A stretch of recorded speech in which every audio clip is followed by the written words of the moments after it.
محب وطن کمانڈوز کی ایک سنسنی خیز داستان جو دفاعی وطن کے ساتھ ساتھ وادی کشمیر کو بھارتی درندگی سے بچانے کے لیے پچھلی 7 دہائیوں سے مسلسل دشمن کے سینے پر مونگ دل رہے ہیں۔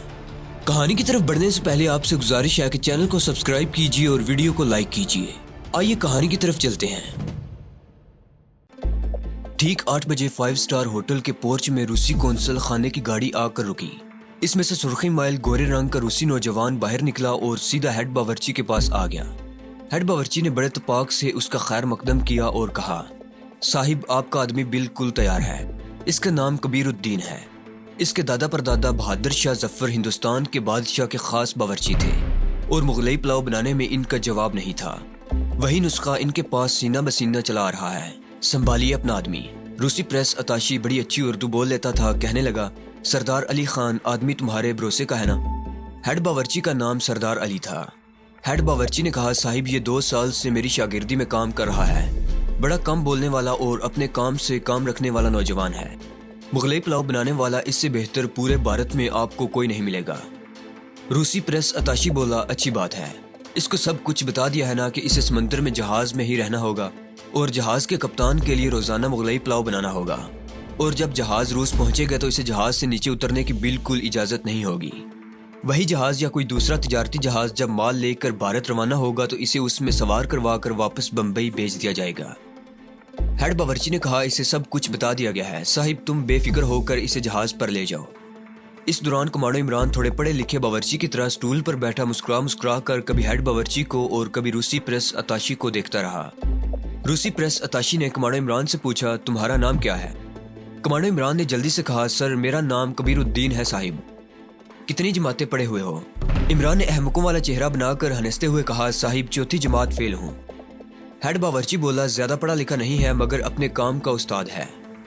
روسی پریس اتاشی نے کمانڈو عمران کو بڑی تیز نگاہوں سے سر سے لے کر پاؤں تک دیکھا اور کہا، تمہیں 5000 روپے انڈین کرنسی میں تنخواہ ملے گی اور کھانا پینا جہاز کے ذمہ ہوگا۔ اس کے علاوہ تمہیں 3 جوڑے جہاز کے باورچیوں کی وردی کے بھی ملیں گے۔ کیا تمہیں منظور ہے؟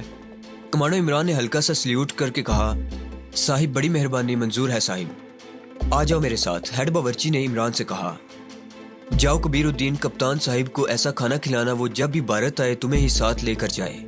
جو حکم استاد جی۔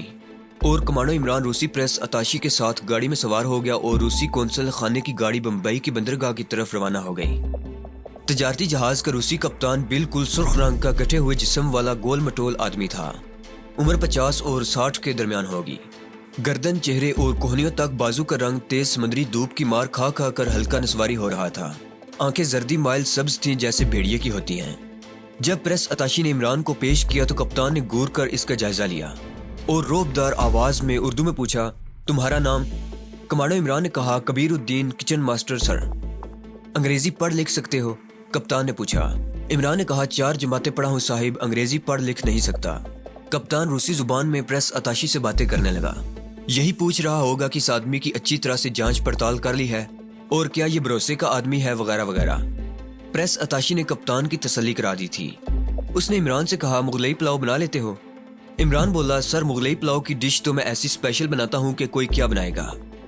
جہاز کے کپتان نے جہاز کے ایک ماتحت آفیسر کو بلا کر روسی زبان میں کچھ کہا، پھر عمران سے مخاطب ہو کر بولا، تم ہمارے افسر کے ساتھ کچن میں جائے گا اور دوپہر کے لنچ کے واسطے ہمارے لیے مغلئی پلاؤ تیار کرے گا۔ جہاز کا آفیسر عمران کو لے کر جہاز کے کچن روم کی طرف چل دیا۔ کچن میں تمام روسی عملہ کام کر رہا تھا۔ عمران کو دیکھ کر وہ اپنی زبان میں ہنس ہنس کر ایک دوسرے سے باتیں کرنے لگے۔ کچن کے ہیڈ نے عمران سے اردو میں کہا، کپتان کے لیے تم لنچ میں مغل پلاؤ کی ڈش بنائے گا، جو کچھ چاہیے تمہیں مل جائے گا۔ عمران نے دیکھا کہ جہاز کے خاص آدمی اردو زبان بڑی اچھی طرح سے بولنا جانتے ہیں۔ کچن کے ساتھ ہی ایک چھوٹا سا کیبن عمران کو رہنے کے واسطے دے دیا گیا۔ جہاز کا کچن اور کیبن وغیرہ بڑے صاف ستھرے تھے۔ جہاز کا سارا عملہ روسی تھا۔ عمران کو سفید اور سرخ وردی کے 2 جوڑے مل گئے۔ اس نے کیبن میں جا کر وردی پہن لی۔ اس کے بائیں پاؤں کے جوتے کے اندر تلوے کے نیچے وہ چھوٹا سا تہہ کیا ہوا کاغذ محفوظ پڑا تھا جس پر سیکرٹ بریف کیس کے تالے کا خفیہ کوڈ نمبر لکھا ہوا تھا۔ یہ نمبر عمران کو زبانی بھی یاد تھا مگر احتیاط کے طور پر اس نے کاغذ اپنے جوتے کے اندر ہی رکھا ہوا تھا۔ دن کے 12 بجے جہاز نے لنگر اٹھایا اور بمبئی کی بندرگاہ سے روس یعنی اپنی منزل کی طرف روانہ ہو گیا۔ 1.5-2 گھنٹے کے بعد جہاز کھلے سمندر میں سفر کر رہا تھا۔ سمندر پرسکون تھا، جہاز ایک نپی تلی رفتار سے چلا جا رہا تھا۔ یہ بحیرہ عرب کا سمندر تھا۔ ابھی عمران کو معلوم نہیں تھا کہ جہاز راستے میں کون کون سے ملک کی بندرگاہ پر ٹھہرے گا۔ اسے یہ بھی پوری طرح سے علم نہیں تھا کہ جہاز کا سمندری روٹ کون سا ہے۔ اسے یہ معلوم کرنے کی ضرورت بھی نہیں تھی۔ اس کی ساری توجہ سیکرٹ بریف کیس کی طرف تھی۔ سب سے پہلے اسے یہ سراغ لگانا تھا کہ اگر مارگریٹا کی اطلاع درست ہے کہ بریف کیس جہاز کے کپتان نے اپنے کیبن میں رکھا ہوا ہے، تو کپتان نے اسے کیبن میں کس جگہ رکھا ہوا تھا۔ ظاہر ہے یہ بریف کیس ایک اہم دستاویز کا حامل تھا اور کپتان نے اسے کیبن میں کسی خفیہ جگہ ہی چھپا رکھا ہوگا۔ جہاز پر ابھی کمانڈو عمران کا پہلا دن تھا۔ دوپہر 2 بجے اس نے لنچ کے لیے مغلئی پلاؤ تیار کر لیا تھا۔ کچن کے دوسرے ملازم بڑے غور سے عمران کو پلاؤ تیار کرتے دیکھتے رہے تھے۔ کپتان دوپہر کے 2:30 بجے لنچ کرتا تھا۔ ٹھیک 2:30 بجے جہاز کا سیکنڈ میٹ کچن میں آیا اور اس نے ٹوٹی پھوٹی اردو میں عمران سے پوچھا کہ کیا کپتان کا لنچ تیار ہے۔ عمران نے کہا یس سر، بالکل تیار ہے۔ عمران سیکنڈ میٹ کے ساتھ مغلئی پلاؤ کا ڈھکا ہوا خوان خود اٹھا کر کپتان کے کیبن میں گیا۔ کپتان عام طور پر اپنے کیبن میں ہی لنچ اور ڈنر کرتا تھا۔ کیبن کافی بڑا اور سلیقے سے سجا ہوا تھا۔ چھوٹی ڈائننگ ٹیبل لگی تھی، ایک طرف کپتان کا بیڈ لگا تھا جس پر سرخ کمبل طے کر کے رکھا ہوا تھا۔ کپتان اپنے فرسٹ آفیسر کے ساتھ ڈنر ٹیبل پر بیٹھا روسی شراب ووڈکا سے دل بہلا رہا تھا، بلکہ اپنی بھوک تیز کر رہا تھا۔ عمران خان میز پر رکھ کر اس کا سرپوش یعنی ڈھکن اٹھایا اور تیز گرم مسالوں کی خوشبو اڑنے لگی۔ کپتان نے لمبا سانس لے کر خوش ہو کر روسی زبان میں اپنے فرسٹ آفیسر سے کچھ کہا، پھر اس نے عمران کی طرف متوجہ ہو کر اردو میں کہا، کبیر الدین، پلاؤ کی خوشبو بہت اچھی ہے۔ پلاؤ کے ساتھ مرغ کا شوربہ بھی تھا، اس میں بھی خوب مسالے پڑے ہوئے تھے۔ کپتان بڑے شوق سے کھا رہا تھا اور پلاؤ کی بار بار تعریف کر رہا تھا۔ عمران بڑے ادب سے ایک طرف کھڑا تھا۔ کپتان نے عمران سے کہا، کبیر الدین، ڈنر پر بھی تم یہی ڈش بنائے گا؟ یس سر، عمران نے سر جھکا کر کہا۔ اس دوران کمانڈو عمران کی تیز نگاہیں کیبن کا جائزہ لے رہی تھی۔ کیبن کے 2 پورشن تھے، ایک پورشن میں ایک طرف ڈائننگ ٹیبل لگی تھی اور دوسری طرف کیبن کی گول شیشے والی کھڑکی کے ساتھ کیپٹن کی لکھنے لکھانے والی ٹیبل لگی تھی جس پر کمپاس، دنیا کے نقشے والا گلوب اور بڑی سی لاگ بک پڑی تھی۔ اس لاگ بک میں جہاز کے کپتان روزنامہ درج کیا کرتے ہیں۔ میز کے اوپر دیوار پر روس کے صدر بورس یلسن کی بڑی تصویر لگی ہوئی تھی اور میز کے کونے میں روس کا جھنڈا ایک لمبی سلاخ کے ساتھ لگا ہوا تھا۔ دوسرے پورشن میں کپتان کا بستر لگا تھا، درمیان میں راڈ لگا کر پردہ کھینچا ہوا تھا۔ پردہ سرخ رنگ کا تھا اور آدھا اکٹھا کیا ہوا تھا۔ بستر کے سرہانے تپائی پر ٹیبل لیمپ تھا۔ ٹیبل لیمپ کے پاس ہی سٹینڈ والے فریم میں لگی ہوئی کسی عورت کی رنگین فوٹو بھی تھی جو مسکرا رہی تھی اور جس نے گود میں ایک بچہ اٹھا رکھا تھا۔ یہ کپتان کی بیوی کی فوٹو ہی ہو سکتی تھی۔ بستر کے نیچے چمڑے کا ایک بڑا سوٹ کیس تھوڑا سا نظر آ رہا تھا۔ چھوٹے شیلف میں کچھ کتابیں سجی ہوئی تھیں۔ بستر کے نیچے والے سوٹ کیس کے سوا کیبن میں اور کہیں کوئی سوٹ کیس یا بریف کیس نظر نہیں آ رہا تھا۔ لکھنے والی میز کے پہلو میں ایک درمیانے سائز کی لکڑی کی چمکیلی الماری دیوار کے ساتھ ضرور لگی ہوئی تھی جو بند تھی۔ ہو سکتا تھا کپتان نے بریف کیس اسی الماری میں رکھا ہو۔ بہرحال یہ عمران نے ابھی معلوم کرنا تھا۔ رات کو ڈنر پر عمران نے کپتان کا پسندیدہ مغلئی پلاؤ ہی بنایا۔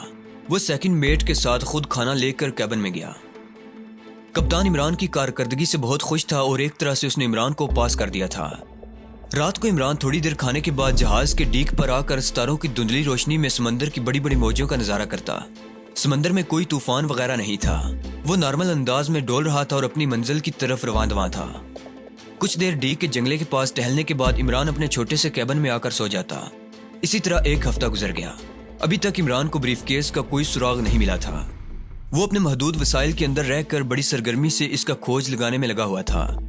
ایک روز جب رات کو ڈنر کھانے کے بعد کپتان فرسٹ آفیسر کے ساتھ کیبن سے نکل کر باہر ڈیک پر رکھی آرام کرسیوں پر بیٹھ کر تمباکو نوشی کر رہا تھا اور تھوڑی ووڈکا روسی شراب سے دل بہلا رہا تھا، تو عمران نے بڑی جرت سے کام لے کر کپتان کے بستر کے نیچے رکھے ہوئے بڑے سوٹ کیس کو باہر کھینچ لیا۔ سوٹ کیس کو تالا نہیں لگا ہوا تھا۔ اس نے جلدی جلدی سوٹ کیس کی تلاشی لی۔ اس میں سوائے کپتان کے گرم کپڑوں، 1-2 فاحش تصویروں والے رسالوں کے اور کچھ نہ تھا۔ عمران نے جلدی سے سوٹ کیس بند کر کے دوبارہ پلنگ کے نیچے دھکیل دیا اور تیزی سے اٹھ کر ڈائننگ ٹیبل پر پڑے ہوئے خالی برتن ایک طرف ٹرے میں رکھنے لگا۔ دوسرا ہفتہ بھی گزر گیا۔ کمانڈو عمران نے کیبن کی ایک ایک چیز کی جتنی تلاشی لے سکتا تھا تلاشی لے لی تھی۔ اب صرف لکھنے والی میز کے ساتھ لگی الماری ہی رہ گئی تھی۔ الماری میں تالا کیواڑ کے اندر لگا ہوا تھا۔ باہر صرف تالے کا کنجی لگانے والا سوراخ ہی نظر آ رہا تھا۔ عمران کے لیے اس قسم کا تالا کھولنا کوئی مشکل کام نہیں تھا۔ سوائے نمبروں والے کمپیوٹرائزڈ اور میگنیٹک تالے کے، اسے ہر قسم کے تالا کھولنے کی باقاعدہ تربیت دی گئی تھی، لیکن الماری کو کھول کر اس کی تلاشی لینا خطرناک بھی ثابت ہو سکتا تھا۔ یہ کام عمران صرف اسی وقت ہی کر سکتا تھا جب اسے یقین ہو کہ کپتان کم از کم 1 گھنٹے تک کیبن میں نہیں آئے گا اور وہ جہاز کے برج یا انجن روم میں گیا ہوا ہوگا۔ کپتان جہاز پر گھومتا پھرتا رہتا تھا۔ جہاز کے برج پر جہاں بہت بڑے بیضوی کمرے میں مختلف قسم کے کمپیوٹروں والے کاؤنٹروں کے پیچھے دیوار پر ڈائل اور گلوب وغیرہ لگے تھے اور سمندروں کے نقشے لٹک رہے تھے۔ کپتان کے اسسٹنٹ اور فرسٹ میٹ اور فرسٹ آفیسر اس برج روم میں ہر وقت موجود رہتے تھے۔ وہ جہاز کو اسی کمرے سے کنٹرول کیے ہوئے تھے۔ کپتان کسی وقت آتا اور ایک آلہ چیک کر کے کچھ دیر دوربین سے سامنے سمندر کی موجوں کو دیکھتا اور پھر دوسری طرف نکل جاتا تھا۔ ان 2 ہفتوں میں عمران نے نوٹ کیا تھا کہ رات کے کھانے سے پہلے کپتان جہاز کے بڑے ڈائننگ ہال میں دوسرے آفیسرز کے ساتھ اس میز پر بیٹھ کر وائن وغیرہ سے اپنی بھوک تیز کرتا تھا جو ہر تجارتی اور مسافر بردار جہاز میں لگی ہوتی ہے اور جسے انگریزی میں کیپٹنز ٹیبل یعنی کپتان کے میز کے نام سے پکارا جاتا ہے۔ تقریبات کے موقع پر کپتان اس میز پر منتخب مہمانوں اور جہاز کے افسروں کے ساتھ بیٹھ کر کھانا کھاتا ہے اور اس ٹیبل پر کپتان کے ساتھ بیٹھ کر کھانا کھانے کو بڑا اعزاز سمجھا جاتا ہے۔ اس وقت کپتان کا کیبن بالکل خالی ہوتا ہے اور کمانڈر عمران تقریباً اکیلا ہی کیبن کی چھوٹی ڈائننگ ٹیبل پر ڈنر کے لوازمات وغیرہ رکھتا تھا، کیونکہ کپتان ڈنر اپنے کیبن میں آ کر اپنے فرسٹ آفیسر کے ساتھ کرتا تھا۔ عمران نے سوچ لیا کہ صرف یہی وہ وقت ہے جس وقت وہ کیبن میں رکھی بند الماری کو کھول کر دیکھ سکتا ہے کہ بریف کیس اس میں تو نہیں ہے۔ عمران کو یقین تھا کہ بریف کیس اسی الماری میں ہی ہو سکتا ہے۔ اس دوران جہاز سری لنکا کا چکر کاٹ کر بحر ہند کے پانیوں میں داخل ہو چکا تھا اور اب اسے تھائی لینڈ کی بندرگاہ بینکاک میں 2 دن کے لیے رکنا تھا۔ تھائی لینڈ قریب آ رہا تھا۔ عمران نے فیصلہ کیا کہ جب جہاز بینکاک سے روانہ ہوگا تو وہ الماری کی تلاشی لے گا۔ تھائی لینڈ کے بعد جہاز کا اگلا پڑاؤ سنگاپور تھا اور وہاں سے جہاز کو جنوبی چین کے سمندر میں سے گزرتے ہوئے بحر جاپان میں سے ہو کر شمالی جنوب میں براعظم روس کی بندرگاہ ولادی واسٹک میں جا کر لنگر انداز ہونا تھا۔ یہ ساری معلومات عمران نے جہاز میں ہی حاصل کر لی تھی۔ روس کی بندرگاہ ولادی واسٹک اس جہاز کی منزل تھی۔ یہاں جہاز کو 1 مہینے کے بعد مال لے کر آسٹریلیا جانا تھا۔ جہاز بینکاک پہنچ گیا۔ بینکاک میں کچھ مال اتارا گیا، کچھ مال جہاز پر لادا گیا۔ 2 دن کے بعد جہاز سنگاپور کی طرف چل پڑا۔ جب جہاز میں امن و امان ہو گیا اور جہاز پر معمول کی زندگی شروع ہو گئی تو ایک روز عمران نے الماری کی تلاشی لینے کا پروگرام طے کر لیا۔ الماری کا تالا کھولنے کے لیے اس نے لوہے کی باریک مگر مضبوط تار جہاز کے اسٹور روم سے کسی طرح حاصل کر لی تھی۔ یہ 5-6 انچ لمبی تار تھی جسے عمران نے دوہرا کر کے اپنی جیب میں رکھ لیا تھا۔ تلاشی لینے کا کام شروع کرنے سے پہلے عمران نے باتھ روم میں جا کر اپنے جوتے کے تلوے میں سے وہ کاغذ نکالا جس پر بریف کیس کے تالے کا کوڈ نمبر لکھا ہوا تھا۔ اس نے اس نمبر کو بار بار پڑھ کر اچھی طرح سے یاد کر لیا اور کاغذ کو پرزے کر کے کموڈ میں بہا دیا۔ یہ کام بڑا ضروری تھا۔ یہ اس نے اس لیے کیا تھا کہ اگر وہ الماری کی تلاشی لیتے ہوئے پکڑا جائے تو پوچھ گچھ کے دوران تلاشی لیتے وقت اس کے جوتے کے تلوے میں سے یہ کاغذ برآمد نہ ہو جائے۔ اس کاغذ کا برآمد ہونا اس بات کا حتمی ثبوت تھا کہ وہ غیر ملکی ایجنٹ ہے اور باورچی کے بیس میں معاہدے کے دستاویز کو اڑانے کے لیے جہاز پر آیا ہے۔ خفیہ کوڈ کے نمبر کے ہندسوں کو اس نے خاص طریقے سے یاد کیا تھا، جس طرح سے ٹیلی فون کے بعض نمبروں کو یاد کر لیتے ہیں۔ اس طرح سے ایک خاص ٹیکنیک پر عمل کرتے ہوئے ایجنٹ لوگ بڑے بڑے کوڈ نمبروں کو یاد کر لیتے ہیں اور موقع پر صرف پہلا اور آخری ہندسہ یاد کرنے پر پورے کا پورا نمبر ذہن میں ابھر آتا ہے۔ چنانچہ عمران کو بھی یہ کوڈ نمبر اچھی طرح بلکہ پانی کی طرح یاد ہو گیا تھا، ورنہ وہ کاغذ کبھی پھاڑ کر کموڈ میں نہ بہاتا۔ جب سورج غروب ہو گیا اور جنوب مشرقی ایشیا کے سمندر پر اندھیرا چھا گیا تو کپتان اپنے کیبن سے نکل کر نیچے بڑے ڈائننگ ہال میں پہنچ گیا۔ جہاز کے 2 کیپٹن آفیسر اس کا انتظار ہی کر رہے تھے اور کپتان کے خاص ٹیبل پر بیٹھے تھے۔ کپتان کو آتا دیکھ کر وہ اٹھ کھڑے ہوئے اور کپتان کی تعظیم بجا لاتے ہوئے بیٹھ گئے اور وائن کی بوتل کھل گئی۔ یہ سب کمانڈر عمران کسی بہانے ڈائننگ روم میں آ کر دیکھ گیا تھا۔ جب اس نے دیکھا کہ کپتان اپنے آفیسرز کے ساتھ بیٹھا تاؤ نوش میں مصروف ہو گیا ہے اور اب کم از کم وہاں 1.5 گھنٹے تک ضرور بیٹھے گا اور اس کے بعد مغلئی پلاؤ کھانے اپنے کیبن میں آئے گا، تو عمران خاموشی سے اوپر جا کر کپتان کے کیبن میں داخل ہو گیا اور کیبن کا دروازہ بند کر دیا۔ وہ کھانے کی میز پر ڈنر کے کچھ خالی برتن لگانے میں مصروف ہو گیا۔ شیشے کے نازک فرانسیسی گلاسوں کو سفید رومال سے رگڑ کر چمکانے لگا۔ 2-1 بار اس نے کیبن کے دروازے کی طرف دیکھا، دروازہ بند تھا۔ وہ اندر سے چٹخنی نہیں لگا سکتا تھا، اس طرح اس پر شک پڑ سکتا تھا کہ وہ کیبن کی چٹخنی لگا کر اندر کیا کر رہا تھا۔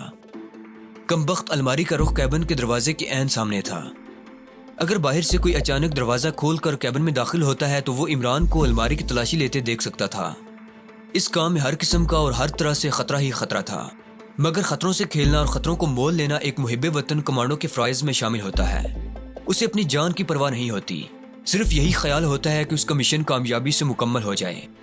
مشن کو مکمل کیے بغیر مر جانا اس کے نزدیک زندگی کو ضائع کرنے کے برابر ہوتا ہے اور یہ کسی بھی مجاہد کمانڈر کو گوارا نہیں ہوتا۔ اگرچہ کمانڈو عمران اس وقت پوری طرح سے چاروں طرف سے چوکنا اور چوکس تھا، لیکن اس وقت اس کی زندگی کا ایک ہی مقصد تھا کہ کسی طرح روس اور بھارت کے درمیان ہونے والے فوجی معاہدے کی نقل اس کے پاس آ جائے تاکہ وہ اپنے وطن پاک کو دشمن کے ناپاک اور خطرناک عزائم سے خبردار کر سکے۔ تالا کھولنے والی تار عمران نے جیب سے نکال کر اپنے ہاتھ کی مٹھی میں چھپا لی تھی۔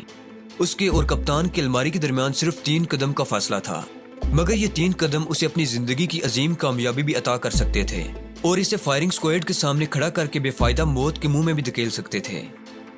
جب وہ کوڈ نمبروں والا کاغذ ضائع کرنے باتھ روم میں گیا تھا تو وہیں اس نے اپنے بائیں جبڑے پر ہلکا سا مکہ مار کر اپنے گلے کی پاکٹ میں چھپایا ہوا انتہائی طاقتور اور انگوٹھے کے سائز کا ڈاٹ کیمرہ بھی نکال کر جیب میں ڈال لیا تھا۔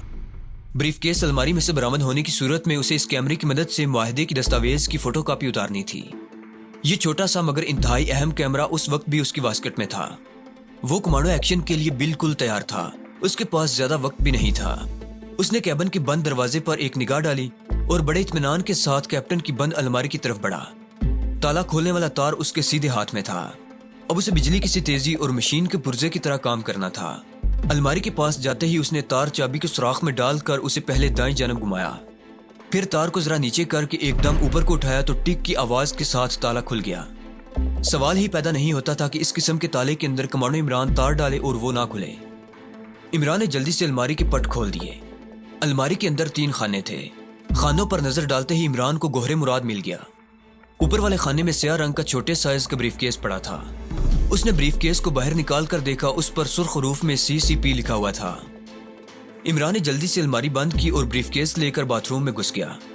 اندر جاتے ہی اس نے کوڈ نمبر کو دبایا، ٹک کی آواز آئی اور بریف کیس کھل گیا۔